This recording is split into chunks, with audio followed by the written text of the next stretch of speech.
Hello friends, आज के इस वीडियो में मैं आपको नवोदय विद्यालय संगठन के द्वारा वर्ष 2019 में लाइब्रेरियन के लिए निकाली गई भर्ती परीक्षा के प्रश्नों के उत्तर इस वीडियो में विस्तृत रूप से मैं आपको प्रदान करूंगा। इससे पहले भी मैंने एक वीडियो इस विषय पे बनाया हुआ है जिसमें 1 से लेकर के 35 तक के प्रश्नों को सम्मिलित करते हुए मैंने यह वीडियो बना के पूर्व में रखा है और इसका जो लिंक है वो मैं डिस्क्रिप्शन बॉक्स में दे दिया हूँ। आप वहाँ पे जा कर के उस वीडियो को देख सकते हैं। और आप यदि मेरे चैनल में नए हैं तो आप मेरे चैनल को सब्सक्राइब करिए, जिससे फ्यूचर में मेरे द्वारा कोई भी वीडियो अपलोड की जाती है तो उसकी जानकारी सबसे पहले आपके पास पहुंचेगी। चलिए इस वीडियो को स्टार्ट करते हैं। तो ASCII में वर्ण ए का दशमलव रूप क्या है? तो आस्की का पूर्ण नाम है ASCII। यह कंप्यूटर की एक शब्दावली है। इसमें वर्ण ए है 2.65। अगला क्वेश्चन है, पुस्तकालय अध्यक्ष पेशे में असल भावना तब आई जब अमेरिकी असाडॉन डिकिंसन ने भारतीय पुस्तकालय अध्यक्षों के लिए इसकी मदद से एक प्रशिक्षण कार्यक्रम प्रारंभ किया था। तो एसाडॉन डिकिंसन ने पंजाब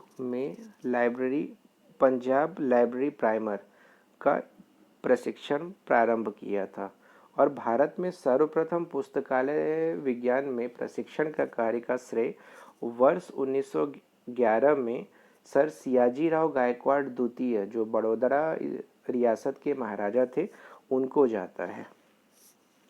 इसके बाद अगला क्वेश्चन था, इंपीरियल लाइब्रेरी, भारत का पहला इंपीरियल लाइब्रेरी जो भारत में स्थित था उसका प्रथम पुस्तकालय अध्यक्ष कौन था? तो इंपीरियल लाइब्रेरी का सर्वप्रथम पुस्तकालय अध्यक्ष जैन मैकफर्डलेन थे। यह ब्रिटिश लाइब्रेरी के उप पुस्तकालय अध्यक्ष थे। अगला क्वेश्चन था, सरस्वती महल पुस्तकालय कहाँ स्थित है? तो सरस्वती महल पुस्तकालय तंजावुर में स्थित है। अगला क्वेश्चन था, AACR 2 के अनुसार उत्तरदायित्व कथन से पहले यह लगा होना चाहिए। तो AACR 2 के अनुसार क्या लगाना चाहिए? तो विकर्णी तिर्यक लगा होना चाहिए। अगला क्वेश्चन था, इनमें से क्या 2012 के बाद प्रिंट रूप में प्रकाशित होना बंद हो गया? तो इंसाइक्लोपीडिया ब्रिटानिका जो है वर्ष 2012 से प्रकाशन इसका प्रिंट रूप में बंद हो चुका है। अगला क्वेश्चन था, पुस्तकालय के उपयोगकर्ताओं के लिए पुस्तकालय द्वारा लाए गए निर्देशों के पर्चों को क्या कहा जाता है? तो उसे लाइब्रेरी की मार्गदर्शिका कहा जाता है या लाइब्रेरी कैटलॉग कहा जाता है। अगला क्वेश्चन है, पुस्तकालय विज्ञान की भाषा में विपणन का क्या अर्थ है? तो जो लाइब्रेरी साइंस की टर्मिनोलॉजी है उसके अंतर्गत विपणन का अर्थ होता है पुस्तकालय के उत्पाद एवं सेवाओं को बेचना, जो लाइब्रेरी के प्रोडक्ट हैं उनकी सर्विसेज को डिस्ट्रीब्यूट करना। अगला क्वेश्चन था, इनमें से किसने सूचना स्रोतों के व्यवहारिक, गैर व्यवहारिक और न व्यवहारिक और सूक्ष्म दस्तावेजों के रूप में वर्गीकृत किया गया है, जिसे हम कन्वेंशनल, नॉन कन्वेंशनल और नियो कन्वेंशनल के नाम से भी जानते हैं सूचना स्रोतों को। इसका प्रतिपादन डॉक्टर SR रंगनाथन जी के द्वारा किया गया था। अगला क्वेश्चन था, विपणन की तकनीकें कौन कौन सी हैं? तो जो विपणन मतलब मार्केटिंग की जो टेक्निक्स है वो है बाजार का एनालिसिस और यूज़र का एनालिसिस, यह होता है विपणन के अंतर्गत। अगला क्वेश्चन था, उपयोगकर्ताओं और दस्तावेजों के साथ पुस्तकालय की त्रिमूर्ति में तीसरा कौन सा है? तो लाइब्रेरी की ट्रिनिटी या त्रिदेव की जो संज्ञा है उसके अंतर्गत सबसे पहला होता है बुक, स्टाफ और रीडर। तो इसमें आपको बुक होगा, वहाँ का स्टाफ होगा और वहाँ की सामग्री होगी। अगला क्वेश्चन है, लाइफाई का पूरा नाम क्या है? लाइफाई का पूर्ण नाम है लाइट फिडेलिटी। यह डेवलप जापान में हुआ था, इसका डेवलपमेंट जापान में हुआ था। अगला क्वेश्चन है, किसी विशिष्ट समूह, उपयोगिता समूह के लिए रुचिकर हालिया सूचना या समाचार युक्त प्रिंट, इलेक्ट्रॉनिक या किसी भी अन्य रूप को कहा जाता है? तो तो इसे समाचार पत्र के नाम से हम जानते हैं। अगला क्वेश्चन है, रंगनाथन द्वारा पुस्तकालय की इमारतों में प्रत्येक पाठकों के लिए कुछ न कुछ जगह देने की सिफारिश की गई है। तो रंगनाथन जी के द्वारा जो सिफारिश थी उसके हिसाब से प्रत्येक पाठक को 25 वर्ग फीट की जगह मिलना चाहिए। अगला क्वेश्चन था, पुस्तकालय विज्ञान के 5 नियम पुस्तकों के लेखक हैं। 5 लॉज ऑफ लाइब्रेरी साइंस जो है डॉक्टर एस रंगनाथन के द्वारा लिखा गया था और इनके प्रकाशक थे वो थे Madras library association. 5 laws of library science. अगला क्वेश्चन था, model public library. Model public library और सूचना सेवाएं अधिनियम के लेखक कौन हैं? तो modern public library and information services act के लेखक हैं वेंकटप्पय्या। अगला क्वेश्चन था, विभिन्न कोडन और विकोडन कुंजियों का इस्तेमाल करने वाली कूट लेख तकनीक को कहा जाता है? इसे कहा जाता है प्रगट कुंजी कूट लेखन। अगला क्वेश्चन था, प्रोफेसर जी भट्टाचार्य का नाम जुड़ा हुआ है। तो प्रोफेसर जी भट्टाचार्य ने पॉप्सी नामक इंडेक्सिंग की एक स्कीम दिया था जिसका पूर्ण नाम था postulated permuted indexing, postulate based permuted subject indexing. ठीक है, postulate based permuted subject indexing. अगला क्वेश्चन था, इनमें से किस राज्य में पुस्तकालय सेस लगा हुआ है? तो मैं आपको बताना चाहूँगा लाइब्रेरी सेस क्या होता है। लाइब्रेरी के निर्माण के लिए एवं लाइब्रेरी के विकास के लिए एक्ट में कुछ कर का प्रावधान किया जाता है जिससे उस राज्य की सरकारें लाइब्रेरी के कार्य के लिए वहाँ की जनता से कर लेती है, तो उसे लाइब्रेरी का सेस कहा जाता है। तो इनमें से हरियाणा में सेस लगा हुआ है लाइब्रेरी एक्ट में, मतलब वहाँ की लाइब्रेरी एक्ट के अनुसार वहाँ की जनता लाइब्रेरी के प्रयोग के लिए कुछ निश्चित मात्रा में धनराशि देगी। अगला प्रश्न है, मार्क 21 में टैग 300 क्या इंगित करता है? तो वह फिजिकल डिस्क्रिप्शन को इंगित करता है। अगला क्वेश्चन था, इनमें से क्या उपयोगकर्ता अध्ययन का प्रायोज्य नहीं है? तो यूज़र एजुकेशन का क्या प्रायोज्य नहीं है? तो उपयोगकर्ताओं की स्थिति जानना। अगला क्वेश्चन था, पैमाने और प्रशिक्षण से जुड़ी सूचना इसमें से प्राप्त की जा सकती है? तो यह एक प्रकार का भौगोलिक स्रोत से इसकी जानकारी प्राप्त की जा सकती है। भौगोलिक स्रोत में आपके पास बहुत सारे उदाहरण हैं जिसमें से आपके पास सबसे अधिक और उत्कृष्ट उदाहरण है मैप। अगला क्वेश्चन था, विश्वविद्यालयीन पुस्तकालयों के लिए राष्ट्रीय नेटवर्क प्रणाली पर बनी समिति के अध्यक्ष कौन थे? तो इनके अध्यक्ष थे डॉक्टर एन शेषगिरी। अगला क्वेश्चन था, और इसके बाद ही INFLIBNET information and library network develop हुआ। बुलेटिन बोर्ड सेवा से आपका क्या मतलब है? तो बुलेटिन बोर्ड लाइब्रेरी के द्वारा दी जाने वाली एक त्वरित सर्विस है। इसके अंतर्गत इसका एक बड़ा मेल बॉक्स है, यह एक संचार प्रणाली है, यह ईमेल प्रणाली से काफ़ी मिलती जुलती है। तो यह होता है बुलेटिन बोर्ड सर्विस। अगला क्वेश्चन था, आइटलीस इनमें से किन के पेशेवरों का संगठन है? तो आइटलीस का फुल फॉर्म है Indian association of teacher library and information science. तो आइटलीस, तो एटलीस का जो है वह पुस्तकालय विज्ञान के शिक्षकों का एक संगठन है। अगला क्वेश्चन था, फाइल के तथ्य किसका साप्ताहिक संग्रह है? फैक्ट ऑन फाइल, इसको हम कहते हैं फैक्ट ऑन फाइल, इंग्लिश नाम है। तो यह विश्व की घटनाओं को अपने में व्यवस्थित करता है। अगला क्वेश्चन है, सूचना और ज्ञान के बीच अंतर करने का प्रयास किसने किया था? तो ब्रूम्स ने इंफॉर्मेशन और नॉलेज के बीच में अंतर करने का प्रयास किया था। अगला क्वेश्चन है, इनमें से किस सांख्यिकी में प्रत्येक कंप्यूटर एक दूसरे से जुड़ा होता है? तो आपके पास उदाहरण है, उसमें से मेश टोपोलॉजी होती है। सांख्यिकी मतलब टोपोलॉजी, तो टोपोलॉजी के अंतर्गत मेश टोपोलॉजी में जुड़े होते हैं। अगला प्रश्न है, केवल एक संदर्भ सेवा जिसमें पुस्तकालय के विषय विशेषज्ञ ही जवाब देते हैं उसे क्या कहा जाता है? तो उसे कहते हैं तकनीकी पूछताछ सेवा। अगला क्वेश्चन है 4 बिट के संयोजन को क्या कहा जाता है? तो 4 बिट के कॉम्बिनेशन को निबल कहा जाता है। बिट के ऊपर बाइट होता है, फिर उसके ऊपर किलोबाइट होता है, मेगाबाइट होता है, गीगाबाइट होता है, टेराबाइट होता है। तो 4 बिट के कॉम्बिनेशन को निबल कहा जाता है। अगला क्वेश्चन है इनमें से किसने पुस्तकालयों के लिए पुस्तकें चुनने का सिद्धांत तैयार किया था? तो इसका प्रतिपादन W.C. वर्विक सेयर्स ने किया था। अगला प्रश्न है सूचना कौशल मॉडल किसने प्रतिपादित किया? तो सूचना कौशल प्रतिपादन स्कोनॉल के द्वारा डेवलप हुआ था। अगला प्रश्न है राष्ट्रीय सूचना विज्ञान केंद्र NIC का मुख्यालय कहाँ है? तो NIC नेशनल इंफॉर्मेटिक्स सेंटर, इसका मुख्यालय नई दिल्ली में है। अगला प्रश्न है ILA किसका सदस्य है?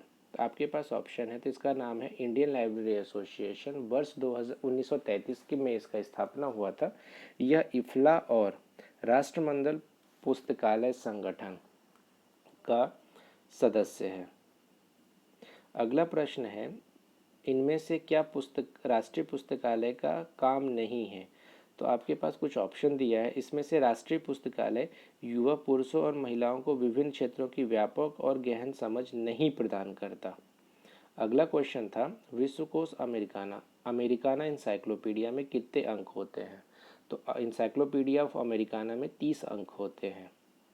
अगला प्रश्न है इनमें से कौन सा सॉफ्टवेयर उपयोगकर्ताओं को अपने आवश्यक काम में मदद करता है? तो कौन सा सॉफ्टवेयर? तो उपयोगकर्ता एक होता है सिस्टम सॉफ्टवेयर जो सिस्टम के लिए प्रयोग में लाया जाता है, जैसे डॉस, विंडो, इसके अलावा उबुंटू, लिनक्स। एक होता है एप्लीकेशन सॉफ्टवेयर जो यूज़र के नीड को फुलफिल करता है। यूज़र अपने नीड के अकॉर्डिंग कोई भी एप्लीकेशन तैयार करता है, तो इसमें आएगा एप्लीकेशन सॉफ्टवेयर। अगला प्रश्न था अपूर्ण विराम वर्गीकरण में मतलब कोलन क्लासिफिकेशन में टाइम आइसोलेट को इंगित करने के लिए कौन से सिंबल का प्रयोग किया जाता है? तो उसका प्रयोग है कॉमा। अगला प्रश्न है इनमें से क्या पक्ष अनुक्रम का सिद्धांत नहीं है? ठीक है, फैसेट सीक्वेंस, फिर बाद में सिद्धांत, यह उसका एक सिद्धांत नहीं है। बाकी cow calf principle, whole organ principle, wall picture principle जो है वह फैसेट सीक्वेंस का उदाहरण है। अगला प्रश्न है अपूर्ण विराम वर्गीकरण मतलब कोलन क्लासिफिकेशन का पहला संस्करण किस वर्ष प्रकाशित हुआ था? तो सन वर्ष 1933 में कोलन क्लासिफिकेशन का प्रथम संस्करण प्रकाशित हुआ था। डॉक्टर SR रंगनाथन के द्वारा इसे लिखा गया था। और मैं आपको यह भी बताना चाहूँगा वर्ष 1934 में क्लासिफाइड कैटलॉग कोड का निर्माण हुआ था। मतलब CC वर्ष 1933 में आया था और CCC क्लासिफाइड कैटलॉग कोड वर्ष 1934 में आया था। अगला प्रश्न था उपयोगकर्ताओं के सूचना खोज व्यवहार को जानने की पद्धति को कहते हैं यूज़र एजुकेशन। जैसे इंफॉर्मेशन सीकिंग बिहेवियर में जो सूचना को प्राप्त करने को यूज़र एजुकेशन का नाम दिया जाता है। PERT का पूरा नाम क्या है? तो PERT का पूरा नाम है program evolution and review technique. यह US नेवी का प्रोजेक्ट था, यूनाइटेड नेशन के द्वारा डेवलप हुआ है। अगला क्वेश्चन था यूनेस्को ने भारत की मदद किसकी मदद से निषाद कार्यक्रम शुरू किया था? तो यूनेस्को ने निषाद कार्यक्रम का जो प्रारंभ किया था भारत में पीटर लेजर के सहयोग से किया था। अगला प्रश्न था टेक्स्ट के उन स्ट्रिंग्स को कहा जाता है जो किसी अन्य पृष्ठ से लिंक होते हैं। तो उसे हाइपर लिंक कहा जाता है। और हाइपर टेक्स्ट में क्या होता है विभिन्न प्रकार के जो मीडिया है उसको एक दूसरे से लिंक कराया जाता है। अगला प्रश्न है था इनमें से क्या शब्दकोशों के शब्द उपचार का भाग नहीं है? तो जो भाषांश होता है भाग जो भाषाओं का रिप्रेजेंट करता है वह शब्दकोशों का भाग नहीं होता। अगला प्रश्न था जन्म पूर्व सूची इनमें से किसका योगदान है? जिसे हम प्री नेटल कैटलॉग के नाम से जानते हैं इंग्लिश में प्री नेटल कैटलॉग, उसका प्रतिपादन डॉक्टर SR रंगनाथन के द्वारा हुआ था। अगला प्रश्न था इनमें से क्या एक बहुभाषीय कृषि पर्याप्त शब्दकोश है? तो इसमें से एग्रीवोक जो है वह बाइलैंग्वेज एग्रीकल्चर डिक्शनरी है। अगला प्रश्न था यूडीसी में अपूर्ण विराम चिन्हों का इस्तेमाल किसके लिए इंगित किया जाता है? तो यूडीसी में सेमी कोलन का डबल कोलन का प्रयोग क्रम निर्धारण के लिए किया जाता है। अगला प्रश्न था मिलेनियम बुक परियोजना किसकी पहल थी? तो यह कार्नेगी मेलन विश्वविद्यालय की प्रोजेक्ट थी। अगला प्रश्न था ग्रंथपरक वर्गीकरण बिब्लियोग्राफिक क्लासिफिकेशन किसने प्रतिपादित किया था? Bibliographic classification एच.ई. ब्लिस के द्वारा प्रतिपादित किया गया था। अगला प्रश्न था 3 कार्ड सिस्टम मुख्य रूप से पुस्तकालयों में किस काम के लिए प्रयोग में लाया जाता है? तो 3 कार्ड सिस्टम मैं आपको बताऊंगा संदर्भ सेवा के अंतर्गत प्रयोग में लाया जाता है क्रमों के अधिग्रहण और नियंत्रण के लिए। अगला प्रश्न था FRBR संरचना द्वारा समर्थित उपयोगकर्ता कार्यों का सही क्रम पहचाने। तो FRBR के अंतर्गत सबसे पहला जो क्रम है वो है खोजे, पहचाने, चुने और प्राप्त करें। इस प्रयोग के माध्यम से FRBR कार्य करता है। इसका अर्थ है फंक्शन रिक्वायरमेंट बिब्लियोग्राफिक रिकॉर्ड, इसका पूर्ण अर्थ है। अगला प्रश्न था इनमें से क्या विशेष पुस्तकालयों में एक संकलन नहीं है? आपको पता है स्पेशल लाइब्रेरी का मतलब होता है एक ऐसी लाइब्रेरी जो एक विशिष्ट क्षेत्र के लिए बनाई गई लाइब्रेरी होती है, जैसे ब्रेल लाइब्रेरी। ब्रेल एक प्रकार की भाषा है और उसके लाइब्रेरी ब्रेल लाइब्रेरी एक विशिष्ट उद्देश्य के लिए और विशिष्ट लोगों के उपयोगार्थ। इसके अलावा मैप लाइब्रेरी, इसमें क्या होता है कि विभिन्न प्रकार के मैप के संग्रहण की लाइब्रेरी। न्यूज़पेपर लाइब्रेरी, तो इस प्रकार की लाइब्रेरी को विशेष लाइब्रेरी की संज्ञा दी जाती है। तो इसमें क्या संकलन नहीं होता? यात्रा सूची, हस्त पुस्तकें, कला जीवनी, ये संकलित नहीं होता क्योंकि यह एक विशेष प्रकार की चीज़ों के लिए इसका निर्माण होता है, उसी प्रकार की सामग्री उसमें संकलित की जाती है। अगला प्रश्न था इनमें से क्या एक एंटीवायरस सॉफ्टवेयर है? एंटीवायरस सॉफ्टवेयर जो आपके सिस्टम को अवांछनीय वायरसेस से मुक्ति प्रदान करता है। तो इसमें से फायरफॉक्स एक प्रकार का ब्राउज़र है, जैसे इंटरनेट चलाने में प्रयोग में लाया जाता है। इंटरनेट एक्सप्लोरर भी एक प्रकार का ब्राउज़र है और गूगल एक प्रकार का सर्च इंजन है। इसमें मैकेफे जो है वह एक एंटीवायरस है। अगला प्रश्न था पर्याप्त शब्दकोश पक्ष का विचार किसने निष्पादित किया था? तो जीन एलियस ने के द्वारा विकसित हुआ था। फिर अगला प्रश्न था सूचना का के प्राथमिक स्रोत निम्न में से क्या है? तो प्राथमिक स्रोत मतलब ऐसे स्रोत जिसमें सूचनाएं सर्वप्रथम बार उत्पादित की जाती है उसे प्राथमिक स्रोत की संज्ञा दी जाती है। तो इसका सही आंसर है हस्तलिखित लेख। अगला प्रश्न था CCF किसने विकसित किया था? तो कॉमन कम्युनिकेशन फॉर्मेट है, उसको यूनेस्को के द्वारा डेवलप किया गया था। यूनेस्को का पूर्ण नाम है United Nation educational scientific and cultural organisation. अगला प्रश्न था पुस्तकालय के भीतर ही पेशेवरों कर्मचारियों को प्रशिक्षण देने के लिए किस तकनीक का प्रयोग किया जाता है? तो इसे कहा जाता है इस तकनीक को काम का चक्रीकरण, रोटेशन ऑफ वर्क। अगला प्रश्न है डिजिटल संकेतों के एनालॉग संकेतों में परिवर्तित करने की प्रक्रिया को क्या कहा जाता है? तो इसे कहा जाता है मॉड्यूलेशन। तो मॉड्यूलेशन के लिए जो से तंत्र का प्रयोग किया जाता है उसे कहते हैं मोडेम, मॉड्यूलेशन, डीमॉड्यूलेशन। अगले प्रश्न था 2002 में प्रकाशित AACR2R में पहला भाग कितने अध्यायों में बटा हुआ है? तो AACR2 Anglo American cataloguing rule, उसका सेकेंड एडिशन, उस सेकेंड एडिशन में रिवाइज, यह 13 अध्यायों में बटा हुआ था।